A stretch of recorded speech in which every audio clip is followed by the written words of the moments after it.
नमस्कार, आप देख रहे हैं खबरों का पंचनामा। मैं हूं आपके साथ परवीन शेख। हम लेकर आए देश और दुनिया की 5 बड़ी खबरें जिस पर चर्चा के लिए हमारे साथ स्टूडियो में मौजूद हैं कैपिटल टीवी के editor in chief doctor Manish Kumar. Sir, आपका स्वागत है। धन्यवाद। सबसे पहले एक नजर आज की टॉप हेडलाइंस पर। 15 अगस्त को अलास्का में डोनाल्ड ट्रंप और व्लादिमीर पुतिन की होगी मुलाकात। भारत ने अमेरिकी रूस शिखर सम्मेलन का किया समर्थन।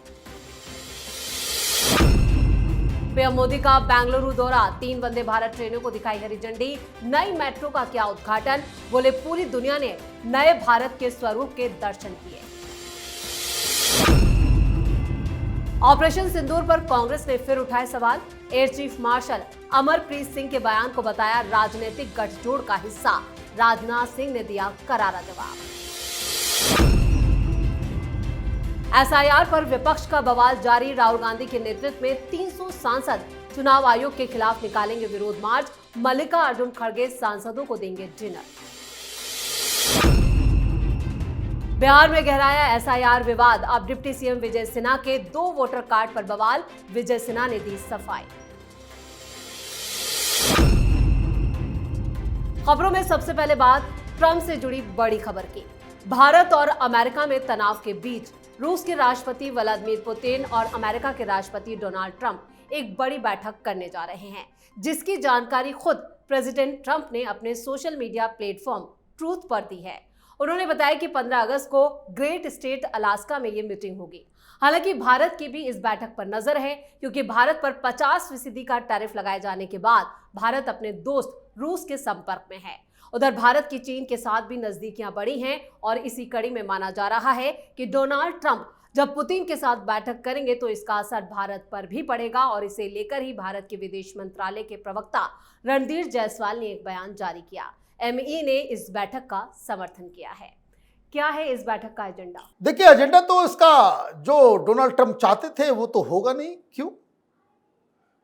क्योंकि बड़े ही डेस्परेट हैं वो कि जब से वो राष्ट्रपति बने हैं उन्होंने चुनाव में ये कहा था कि 24 घंटे में खत्म कर देंगे। ये खत्म ही नहीं हो रहा। अब पुतिन से यूक्रेन वॉर के ऊपर बातचीत की जाएगी और इसके लिए मिन्नतें कौन मांग रहा था? Donald Trump. आप एक तरफ रूस से ऑयल खरीदने के लिए हिंदुस्तान के ऊपर आप 50% टैरिफ लगाते हो और रूस के पास आप you go with the begging balls कि भाई मिल लो, बात कर लो, युद्ध को छोड़ दो। पुतिन ने भी कहा ठीक है, हम छोड़ देंगे।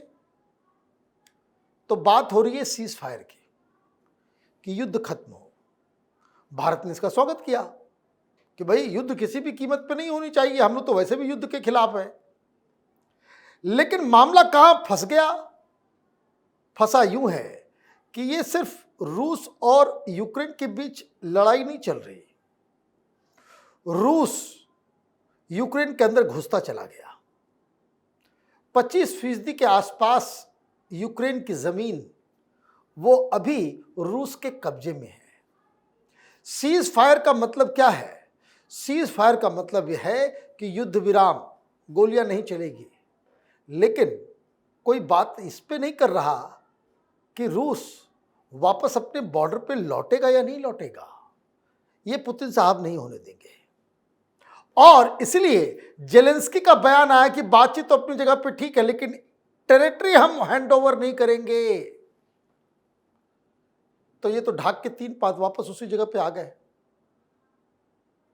फिर वापस तो उसी जगह पे आ गए। और यूक्रेन के साथ पूरा यूरोप का मुल्क है जो ये कह रहा है नहीं, जमीन को लेकर के तो आपको जो है कॉम्प्रोमाइज नहीं कर सकते, नहीं करना पड़ेगा। आप घुस गए, उसका 20% 25% जमीन आपने हथिया लिया और उसको, तो ये मामला जो है वो पहले ही डिसाइडेड है, इसमें कुछ नहीं होने जाना है। लेकिन कल डोनाल्ड ट्रंप ये नहीं कह पाएंगे कि हम बातचीत करने के लिए गए लेकिन रूस ने बातचीत करने से मना कर दिया।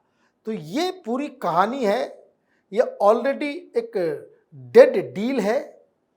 डोनाल्ड ट्रंप बहुत कोशिश कर रहे हैं कुछ सफल होने के लिए, सफलता हासिल करने के लिए कारण ये है कि जिस तरह के आनन फानन वो फैसले ले रहे हैं, उनकी पॉपुलैरिटी रेटिंग बिल्कुल 40 से भी नीचे चली गई है। ये बहुत खराब हालत में ट्रंप पहुंच गए हैं।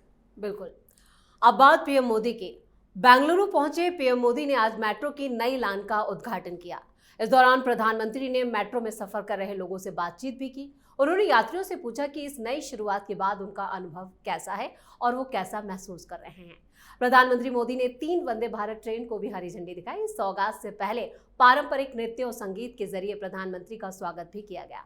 इन परियोजनाओं से बेंगलुरु की कनेक्टिविटी और शहरी विकास को बढ़ावा मिलेगा। इस मौके पर सीएम सिद्धारमैया और deputy CM DK Shivakumar भी मौजूद थे। जनसभा को संबोधित करते हुए पीएम मोदी ने कहा, हम तेजी से दुनिया की तीसरी सबसे बड़ी अर्थव्यवस्था बनने की ओर बढ़ रहे हैं। ये गति हमें रिफॉर्म, परफॉर्म और ट्रांसफॉर्म की भावना से मिली है। ये गति हमें साफ नियत और ईमानदार प्रयासों से मिली है। बेंगलुरु को कई सौगातें दी हैं और जोरदार स्वागत भी हुआ। देखिए, बेंगलुरु में तो वो थे, लेकिन व्हाइट हाउस को एड्रेस कर रहे थे। व्हाइट हाउस को एड्रेस कर रहे थे। प्रधानमंत्री मोदी, इनकी राजनीति को समझने के लिए थोड़ा सा अकल लगाना पड़ता है। जब से इन्होंने, डोनाल्ड ट्रंप ने कहा कि India is a dead economy, Rahul Gandhi ने भी कहा डेड इकोनॉमी, प्रधानमंत्री उसी का जवाब दे रहे थे कि we are not dead economy. अभी आप देखिए, पिछले 1 सप्ताह में किस किस तरीके के नए नए प्रकल्प और सब्सिडी लोगों के कल्याण के लिए सरकार और भी खर्च कर रही है। ये डेड इकोनॉमी में नहीं होता। तो जवाब वहां दिया जा रहा है कि ये डेड इकोनॉमी नहीं है। रही बात इनॉग्रेशन की, तो बात बिल्कुल सही है। प्रधानमंत्री मोदी जब आए थे, देश भर में सिर्फ 5 शहरों में मेट्रो की व्यवस्था थी। पिछले 10 साल में इसकी संख्या 24 हो गई। देश के 24 बड़े शहरों में आज मेट्रो है। तो ये तो प्रधानमंत्री मोदी के क्रेडिट में है। लेकिन अच्छा लगा, हालांकि राहुल गांधी इससे नाराज होंगे कि जहां जहां प्रधानमंत्री गए, सिद्धारमैया और डीके शिव कुमार दोनों साथ नजर आए। और बड़ा अच्छा वो तस्वीर देखने को लग रहा था कि अपोजिशन पार्टी के भी चीफ मिनिस्टर, डिप्टी सीएम, वो जिस हिसाब से बर्ताव करना था, तो इट्स वॉट गुड। लेकिन कुछ चीज़ें होती है जो उनको भी परेशान करता होगा। वो जहाँ जा रहे थे मोदी मोदी हो रहा है, साथ में डीके शिव कुमार है, सिद्धारमैया है। तो ये बताता है कि पॉपुलैरिटी नॉर्थ हो, साउथ हो, बेंगलोर हो, पटना हो, दिल्ली हो या गुजरात हो, प्रधानमंत्री जहाँ जाते हैं वो जलवा बिखेर रहे हैं। लेकिन जिस तरह का संदेश वाशिंगटन को दिया गया है आज बेंगलुरु की धरती से, इसमें बहुत सारी चीज़ और भी छिपी हुई है। ये जो मंत्र उन्होंने बताया, रिफॉर्म, ट्रांसफॉर्म, है ना, वो वहाँ के बेंगलुरु हिंदुस्तान का सिलिकॉन वैली है। ये अमेरिका में बैठे हिंदुस्तानियों को बुलाया जा रहा है कि छोड़ो अब उधर, इधर आकर के जो स्टार्टअप आपने वहाँ शुरू किया है, यहाँ से शुरू करो। ये इनके पूरे भाषण का सार था। बिल्कुल। खबरों में अब बात कांग्रेस की। ऑपरेशन सिंदूर पर air chief marshal Amarpreet Singh का कांग्रेस ने फिर अपमान किया, जिस पर राहुल गांधी बुरी तरह से घिर गए हैं। बीजेपी कांग्रेस पर हमलावर है। बेंगलुरु में एक कार्यक्रम में वायुसेना प्रमुख ने कहा था कि हमारे इस ऑपरेशन की सफलता में राजनीतिक इच्छा शक्ति प्रमुख वजह थी, जिस पर कांग्रेस सांसद इमरान मसूद ने कहा, आज हमारे नेता राहुल गांधी द्वारा उठाए गए वोट चोरी के मुद्दे से जनता का ध्यान भटकाने के लिए ऐसा बयान दिया जा रहा है। जिस पर रक्षा मंत्री राजनाथ सिंह ने कहा कि ऑपरेशन सिंदूर में हमने दुनिया को यह संदेश दिया कि हम किसी को छेड़ते नहीं हैं, लेकिन अगर कोई हमें छेड़े तो हम उसे छोड़ते भी नहीं हैं। हम लोग धर्म पूछकर नहीं मारते, कर्म देखकर मारते हैं। आज ऑपरेशन सिंदूर को लेकर जिस तरह से बवाल मचा है वो क्या है? ये कांग्रेस पार्टी का जो है वो ब्लंडर है और महा ब्लंडर है। ये कांग्रेस पार्टी भस्मासुरी जो है वो शक्तियों से घिर गई है। आप एयर चीफ मार्शल को कह रहे हैं कि वो राजनीति कर रहे हैं, तो भाई आपने तो कल का सुना, बयान तो सवेरे सवेरे दे दिया और कैसे कैसे लोगों से आपने बयान दिलवा दिया। भाई कोई प्रोग्राम में वो जाएंगे, चाहे वो आर्मी चीफ हो, आज तो आर्मी चीफ साहब ने भी बयान दे दिया। क्या क्या बयान दे रहे हैं वो, कांग्रेस पार्टी को क्यों पीड़ा हो रही है? क्योंकि राहुल गांधी ने ऑपरेशन सिंदूर के बहस के दौरान लोकसभा में जो बातें कही, उसका जवाब उन्होंने दे दिया। जवाब इंटेंडेड नहीं था कि राहुल गांधी के सवालों का जवाब दिया जा रहा है, वो as a matter of fact बता रहे थे कि भाई क्या हुआ, किस तरीके से हिंदुस्तान की सरकार ने उन्हें फ्री हैंड दिया था। हिंदुस्तान की सरकार तो और भी बहुत कुछ करना चाहती थी, और अभी तो एक नया मामला आ गया कि जब सीज फायर हो गया और तीनों अध्यक्ष जो है वो पहुंचे, तो नेवल चीफ से प्रधानमंत्री मोदी ने कहा कि आपके मुंह से नवाला छीन लिया पाकिस्तान ने। मतलब आप समझे कि आर्मी ने तो अपना काम किया ही, एयरफोर्स ने भी अपना काम किया, ये सर्जिकल स्ट्राइक, घुस के मारने का काम एयरफोर्स, और अभी नेवी भी तैयार थी कराची को घेरने के लिए। नेवी का भी पराक्रम जो है वो दिखाना बाकी था कि सीजफायर हो गया। तो प्रधानमंत्री कह रहे थे कि आपके मुंह से निवाला जो है छीन लिया पाकिस्तान ने, अदरवाइज नेवी का भी पराक्रम जो है वो पाकिस्तान और पूरी दुनिया देखती। तो इस माहौल में एक तरफ देखिए कि आर्मी चीफ, एयर मार्शल्स या फिर नेवल चीफ, ये लोग पॉलिटिकल लोग नहीं हैं। राहुल गांधी इतना डेस्परेट है कि वो हर झूठ के लिए, वो किसी भी संस्थान, किसी भी इंस्टीट्यूशन, किसी भी शख्स को बेइज्जत और अपमानित करने से वो चूकता नहीं। इलेक्शन, चुनाव हारेंगे तो भाई इलेक्शन कमीशन बेईमान है, केस हारेंगे तो सुप्रीम कोर्ट जो है वो आरएसएस का हो गया। अभी आपकी झूठ पकड़ी गई, आपने उल जुलूल बातें कर दी, तो आप जो है आर्मी मैन को, नेवल चीफ को आप कह रहे हो कि भाई ये लोग पॉलिटिकल हो गए। राहुल गांधी इस हिसाब से राजनीति करते चले गए तो यकीन मानिए वो 30-40 साल तक कांग्रेस पार्टी न रिवाइव होगी और ना ही सत्ता में आ पाएगी। इस तरह के मिस्टेक्स के लिए कांग्रेस पार्टी को या कांग्रेस के किसी सेंसिबल लीडर को सामने आकर के माफी मांगनी चाहिए। जी, खबरों में आगे का रुख करते हैं। कांग्रेस अध्यक्ष मल्लिकार्जुन खड़गे ने सोमवार को इंडी गठबंधन के सांसदों को डिनर पर बुलाया है। ये बैठक बिहार वोटर लिस्ट में एसआईआर और चुनावी धांधली के खिलाफ विपक्ष को एकजुट करने की कवायद से जोड़कर देखी जा रही है। वहीं करीब 300 लोकसभा और राज्यसभा के सांसदों को साथ लेकर चुनाव आयोग के दफ्तर तक इन मुद्दों को लेकर विरोध मार्च का प्लान भी तैयार किया गया है। हाल ही में राहुल गांधी ने इंडी गठबंधन के नेताओं की डिनर पार्टी भी की थी, जिसमें उन्होंने बिहार में एसआईआर और बीजेपी चुनाव आयोग के वोट चोरी मॉडल का विरोध करने का संकल्प लिया था। विपक्ष संसद में भी एसआईआर पर चर्चा की लगातार मांग पर अड़ा है, जिसको लेकर सांसद के जो भी काम है, विधायी काम है, उनमें लगातार रुकावट भी डाली जा रही है। यानी संसद में हंगामा विपक्ष का जारी है। कल का दिन कितना अहम है विपक्ष के लिए? कोई अहम नहीं है, ये बेकार की बातें कर रहे हैं। इलेक्शन कमीशन के पास जाकर के वहां प्रोटेस्ट करने की जगह नहीं है। कल आप सुप्रीम कोर्ट से आपको डांट पड़ेगी, सुप्रीम कोर्ट में आप केस हारेंगे तो सारे सांसदों को लेकर के सुप्रीम कोर्ट के ऊपर धावा बोल देंगे। माने ये राजनीति का ये कैसा स्वरूप कांग्रेस पार्टी बना रही है, और इनके साथ सारे लोग हैं। देखिए, कुल मिलाकर के जो इंडी गठबंधन है, जो अपोजिशन है, 313 सांसद हैं इनके, राज्यसभा लोकसभा मिलाकर के 300 लोग पहुंच रहे हैं। इसका मतलब है डिनर पार्टी में यही तय हुआ कि सारे लोग जाएंगे। एक तो पहला ये देखना है कि कितने लोग जाएंगे, सारे लोग जाएंगे या नहीं जाएंगे, या कल सवेरे होते होते कुछ लोग बोलेंगे कि हम नहीं जाएंगे, क्योंकि ये काम टेक्निकल तौर पे जो है बहुत ही खराब है, घटिया किस्म की राजनीति है ये। कल किसी सरकार के खिलाफ, आप पार्टी के खिलाफ सीएजी की रिपोर्ट आ जाए, आप सीएजी की तरफ मार्च करना चालू कर देंगे। ये पहली बार देश को देखना पड़ रहा है कि इलेक्शन कमीशन आप जाते हैं कंप्लेन करने के लिए। इलेक्शन कमीशन ने क्या कहा कि भाई आप कंप्लेन कर रहे हो ना, एफिडेविट साइन करो, जो परफॉर्मा है कि उसको साइन करके आप आओ। आप साइन नहीं करोगे, आप कौन से 30 मार खाए हैं भाई? क्या आपके ऊपर देश का कानून लागू नहीं होगा राहुल गांधी के ऊपर? और ये सारे लोग, ये इंडी गठबंधन के लोग, ये विपक्षी एकता के चक्कर में वो कहते ना अपने पैर पे कुल्हाड़ी मार रहे हैं। इस तरह की राजनीति हिंदुस्तान को एनार्की की ओर लेकर के जाएगी। ये जो लोग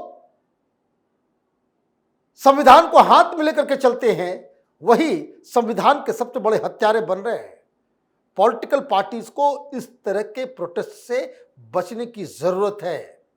पार्लियामेंट में कर रहे हो, पार्लियामेंट को डिसरप्ट कर रहे हो, पब्लिक तो देख ही रही है, लेकिन ये कि इलेक्शन कमीशन को के ऊपर जाएंगे धरना प्रदर्शन करने के लिए, तो ये एक गलत ट्रेंड, एक थका हारा डायरेक्शनलेस लीडर ही इस तरह का प्लान बना सकता है। सही कहा आपने। और खबरों के आखिर में बात बिहार में मचे सियासी घमासान की।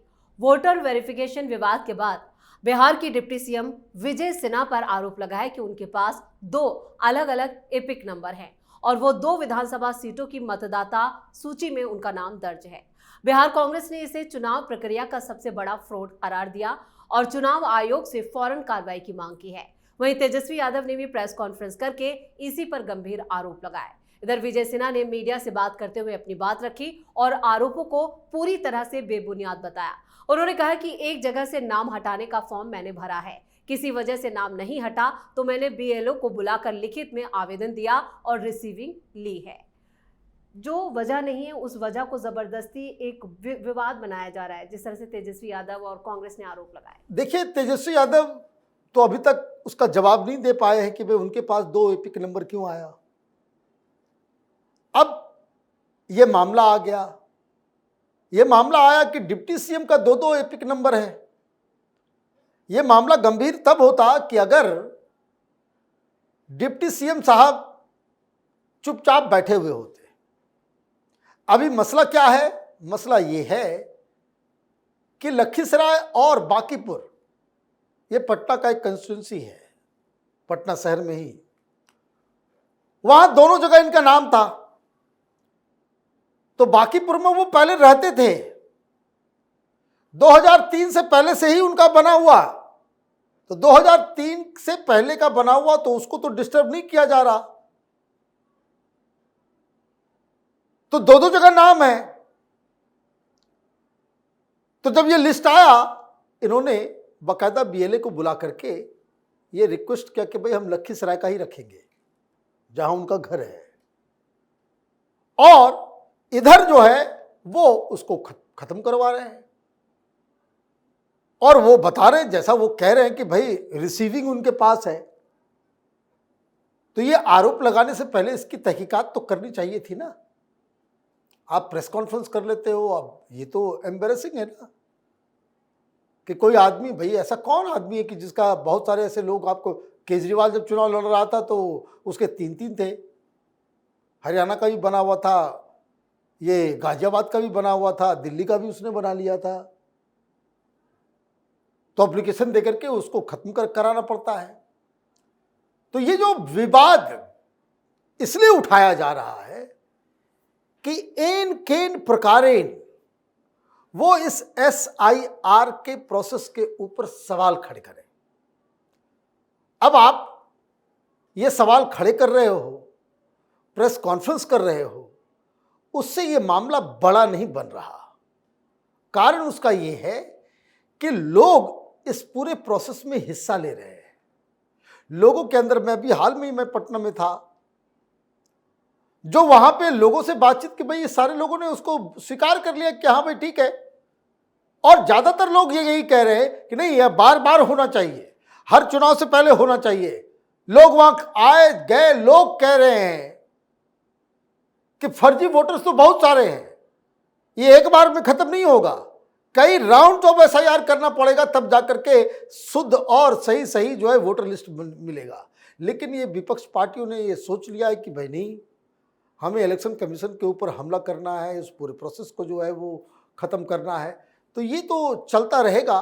लेकिन ये जो नया मसला आया है, तो इलेक्शन कमीशन के ऊपर भी इस तरह का दायित्व बनता है कि आप ये देखिए कि ये गड़बड़ियां कहाँ किस स्तर पे हो रहा है। अगर आपके BLOs, वो जो जिनके कंधे पे आपने जिम्मेदारी दे रखी है, वो अगर गड़बड़ियां कर रहा है तो उनको पनिश करने का, उनको सही रास्ते पे लाने का, उसकी भी व्यवस्था आपको करनी चाहिए। क्योंकि बहुत सारे आप देखिए, गया में कोई पैसे मांग रहा था, चाय पानी का खर्चा मांग रहा था, तो ये सारी चीज़ों के ऊपर भी लगाम लगाने की आवश्यकता है। और इसमें सरकार, प्रशासन, पुलिस, खास करके DM की भूमिका जो है वो अहम हो जाती है। तो खैर अभी ये चलेगा, बहुत बड़ा प्रोसेस है, गड़बड़ियाँ होंगी, इसमें कोई डाउट नहीं है, कोई फुल प्रूफ सिस्टम इस तरीके का बन नहीं सकता, लेकिन इसके ऊपर जो राजनीति हो रही है वो और भी खराब है। इस तमाम जानकारी के लिए और सटीक विश्लेषण के लिए आपका बहुत बहुत धन्यवाद। खबरों का पंचनामा में आज के लिए इतना ही। देश और विदेश की बाकी खबरों और उनके सटीक एनालिसिस के लिए देखते रहिए कैपिटल टीवी। वीडियो को लाइक करें, शेयर करें और कैपिटल टीवी को सब्सक्राइब जरूर करें। धन्यवाद।